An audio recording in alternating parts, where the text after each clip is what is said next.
Clédor Ciré Ly, l'avocat de Ousmane Sonko, wax na ce qu'il fait c'est en tout cas mener le combat au niveau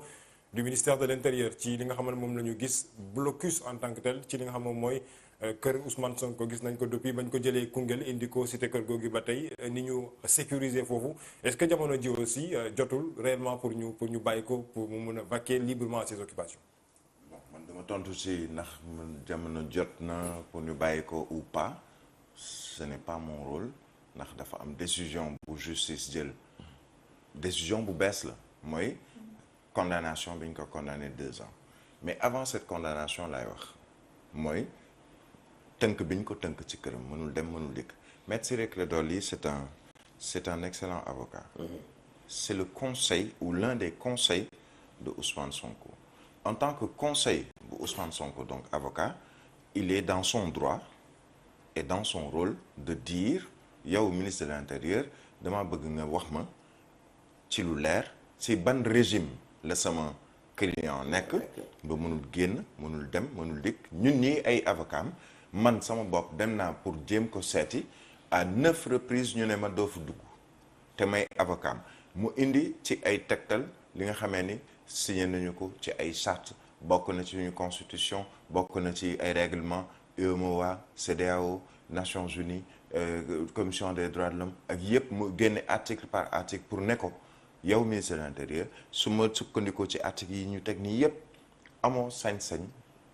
say nit di ay police ñu ne ni moom ba mu identifié dafa ne ay béret rouge lañu di ay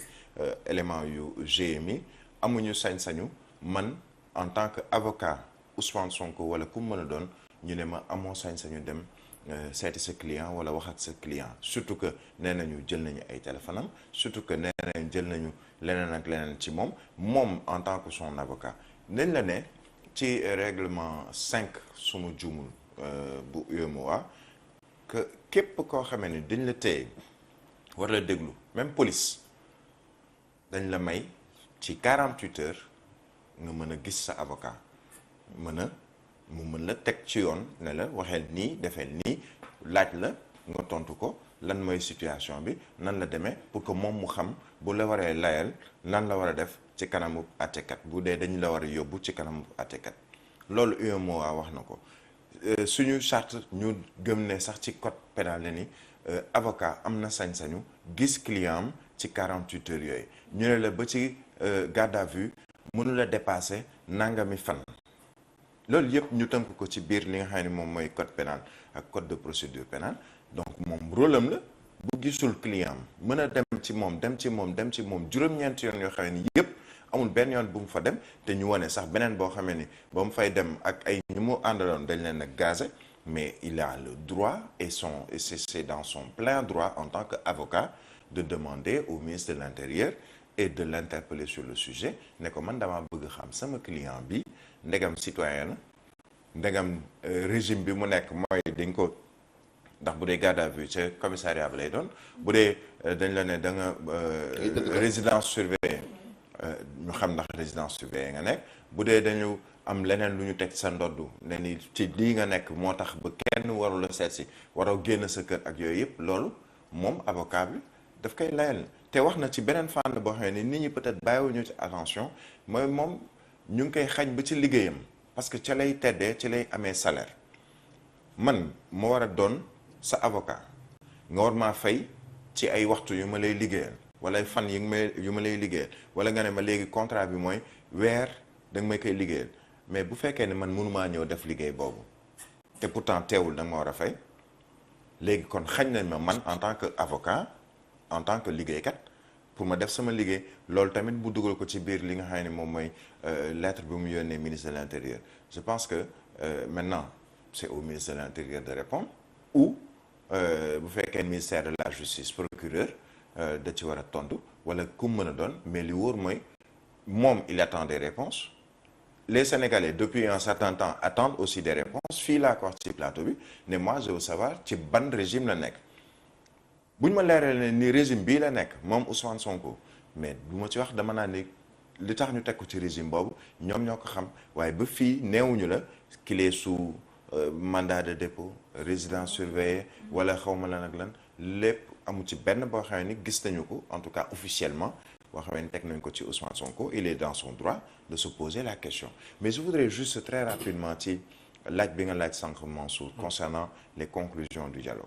Man damay retenir ci conseil des ministres Papis nga jéggal ma moom laa seconde di xool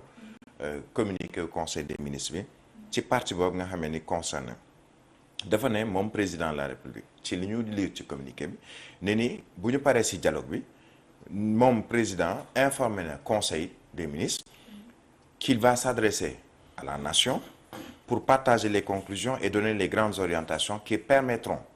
yii moom amal importance mooy la consolidation de notre modèle démocratique et républicain. Moom tënk na ni bu ñu paree ci dialogue bi la ma war a wax askan wi mooy luy consolider démocratie ak état de droit. Léegi lan mooy consolider démocratie ak état de droit? Certains te diront bah écoute, le meilleur moyen de consolider la démocratie déjà mooy ci élection yu ñu jëm que tout le monde puisse participer. Le meilleur moyen de consolider la démocratie ak l'état de droit mooy élection yu ñu jëm man Macky Sall ma ne bokkuma. Adresse à la nation lay def moom moo annoncé qu'il fera une adresse à la nation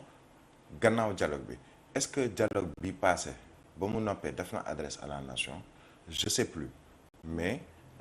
j'aurais bien voulu peut-être revisiter un peu ces quelques années ci ginnaaw ndegam adresse à la nation boobu amoon na ci conclusion wu dialogue bi mais conclusion yi nit ñi di xaar parce que démb fan yëpp ñu ngi naan lu tax président génn lu te ndax président waxul mel na on peut pas hurler avec les loups. Il attendait peut-être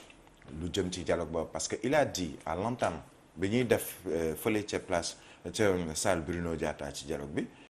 toutes les questions mën nañ ko aborder sans tabou. Moo waral Cheikh Bamba Dièye dont les propos résonnent encore ci bopp sénégalais yu bari yëkkati kàddu am nu mu waxee ak moom. Moo waral benn Ablaye Matar Diop yëkkati kàddu wax ak moom donte ñenn ñi jàpp nañu ni kàddu yu mu wax ak lañ doon xaar ci moom du benn. Moo waral kii Niass comment il s'appelle Ahmed Khalifa Niass yëkkati kàddu wax ak moom. Idrissa Seck wax ak moom ñeneen ak ñeneen ñëw taxaw wax ak moom ba ci waa parti démocratique sénégalais ñëw wax ak moom. Te wax ko te ñoom ñëpp boo xoolee ni ci ëpp bokk lañ ci wax surtout ci opposition bi mais ça a trait au troisième ou à la troisième candidature de Macky Sall. Est-ce que cette adresse qu'il fera à la nation après ce dialogue lu mu leen ne jox leen ma toutes les conclusions avant le 25 juin bi ñu jëm te en plus boo xoolee dafay tomber ak je pense quelques jours avant la Tabaski. Est-ce que ce seront des propos qui vont nu ñu koy waxeeti xaw a wàcce tension bi yëpp mu ne man de président Macky Sall maa waxoon te du ma waxeet damay waxaat ne ni lii laa waxoon donte constitution may na ma nangam waaye man la ma waxoon en tant que góor en tant que nit en tant que la ma diggewoon ak ñoom yéen mooy te comme laaj ngeen ma ko te ci biir dialogue bi ni ko Barthélémy waxee ci gannaaw bi laaj ngeen ma ko ci njekk donte am na loo xamee ni c'est son droit bon mu ne laaj leen ma ko si njëkk comme ça peut-être xaw ma lan ma tontu leen si njëkk waaye doo leen ma ñëw ne ma par force on est en démocratie boobu moo waral man mu mën a taxaw ne ni waa président finalement ma njëkk boobu mais pour lan ma war laa laaj njëkk ci loo xamee ni ñoo ko moom keneen ne ni non man président mais li muy laaj ni il a parfaitement le droit. Démocratie boobu moo ma permettre à un citoyen sénégalais de pouvoir s'exprimer sur une position du chef de l'État ou une position de quelqu'un d'autre. Démocratie moo may man léegi nag boo bëggee am état de droit de démocratie boo xamee ni dafay ñoŋ ñëpp mën cee gis seen bopp mais da ngay teg lépp sur la table. Pensée unique amu fi que yow président wala yow Ousmane Sonko wala yow Déthié Fall yow la nga xalaat la ñëpp war a xalaat ku ko xalaatul tey nga dee non. Démocratie boobu nag nee na da koy bëgg a firndeel bu ñu paree ci dialogue bi firnde bi nag. Ñu bari njort nañu ni mooy day ñëw ne ni bon finalement bàyyi naa fin bu ñu dinaa organiser élection en tant que président mais président sortant bokkaatuma léegi sama parti wala sama coalition nañu samp ndënd diw wala diw yooyu yëpp ça peut être des ay projection la nu ñu ko mën a waxee. Mais comme on dit on peut pas insulter l'avenir ndax li ñëw suba ak la muy wax moom dong ko xam peut-être avec un cercle restreint mais ce qui est sûr c'est que on l'attend sur justement ce propos qu'il tiendra, puisqu'il s'agit d'une adresse à la nation ci moment boo xamee ni du 4 avril du 31 décembre du leneen loo xamee ni am na te beneen point vraiment fa laa bëgg a terminer. J'ai vu ñu bind que amoon na 1 minute de silence ba ñuy tàmbali seen conseil des ministres.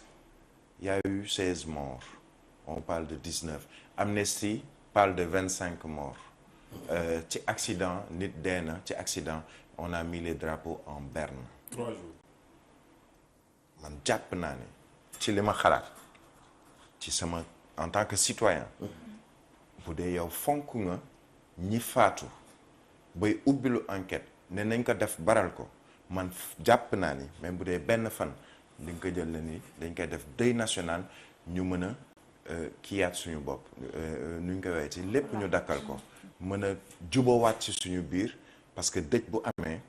nga doon sama ennemi ou pas dañuy ñëw bokkandoo ci sarax si wala bokkandoo ci dëj bi ku ci nekk ñëw saafoonteeg sa morom bu ñu génnee ci dëj bi ku ci nekk la nga nekkoon nga nekk ko mais man jàpp naa ni avec 16 morts yii nii 25 selon Amnesty 19 selon Pastef 14 yële weesu deuil national jot amoon na fi yoon pas taxaw conseil des ministres 1 minute de silence fenn foo dem ni ñaa ngi yore seen kurus di ñaan ñeneen ak ñeneen a ngi def 1 minute de silence seen i biir kër wala ñuy ñaanal ñi nga xam ne ñoom ñooy fàtte mais yow état du Sénégal président de la République pour moins que ça entre guillemets vraiment su ma nee entre guillemets moins que ça ay nit faatu nañu nga décréter deuil national 16 personnes yu ñu faat pour man deuil national amoon na fi yoon j'ai vu dans les réseaux sociaux notamment ci groupe WhatsApp bi qu'on partage par exemple aujourd'hui dañ ko jëlee bésu journée noire deuil national mettez vos statuts en noir sénégalais yi ñoom ñoo décrété ñoom seen bopp deuil national pourquoi pas l'état du Sénégal et au premier son chef muy le président Macky Sall sama avis en tant que citoyen la Mansour ci dialogue boobu bi laa doon wax sànq lay ñëwaat peut-être ñi ngi xaar le président Macky Sall bu génnee